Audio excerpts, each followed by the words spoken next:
Evan serrait la clé dorée à deux mains, tremblant. Cette clé n'était pas faite pour démarrer ce vieux pick-up, mais pour ouvrir quelque chose de bien plus grand. Pendant ce temps, la belle-mère dormait paisiblement dans le manoir, persuadée de l'avoir déjà effacée de sa vie. Mais Evan relança la Ford de 1975, posa son front contre le volant et murmura « Allez mon vieux, emmène-moi là où papa l'a écrit ». L'adresse gravée sur la clé le conduisit au centre financier de la ville, dans l'immeuble le plus haut et le plus luxueux, la Banque de Réserve Internationale. Evan descendit du pick-up rouillé. Il portait encore la poussière du chantier et l'arrière du véhicule était l'endroit où il avait dormi. À peine avait-il franchi la porte qu'un agent de sécurité l'arrêta avec un sourire froid. « Ici on ne fait pas la charité, dégage, sinon j'appelle la police ». Les riches en costume dans la file le dévisagèrent avec mépris. Le visage d'Evan brûlait, mais il se rappela les paroles de son père, serra plus fort la clé dorée dans sa poche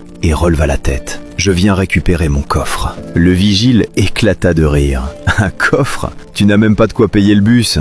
Et il lui attrapa le bras pour le traîner dehors. À ce moment-là, le directeur général passa dans le hall. Il aperçut l'éclat doré dans la main d'Evan, s'arrêta net, le visage blanchi d'un coup, puis fonça en hurlant « Lâchez-le tout de suite !» Le vigile tenta d'expliquer « Mais c'est juste un SDF !»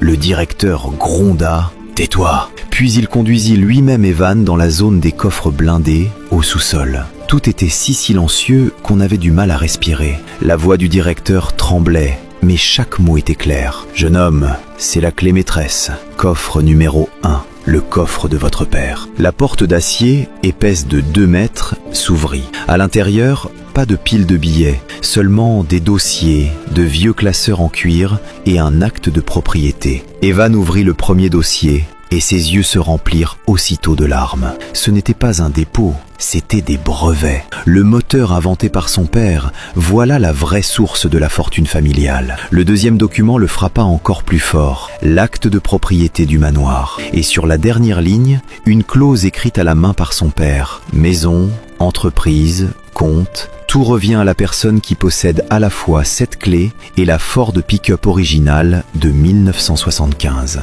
Si mon épouse tente de vendre ce véhicule, elle perd automatiquement tout droit à l'héritage. Pour la première fois depuis des semaines, Evan sourit. La belle-mère l'avait chassé et lui avait jeté cette ferraille pour l'humilier, et elle venait de lui rendre l'empire de ses propres mains. Pendant ce temps, la belle-mère voulait payer une robe à 5 000 $ dans une boutique de luxe.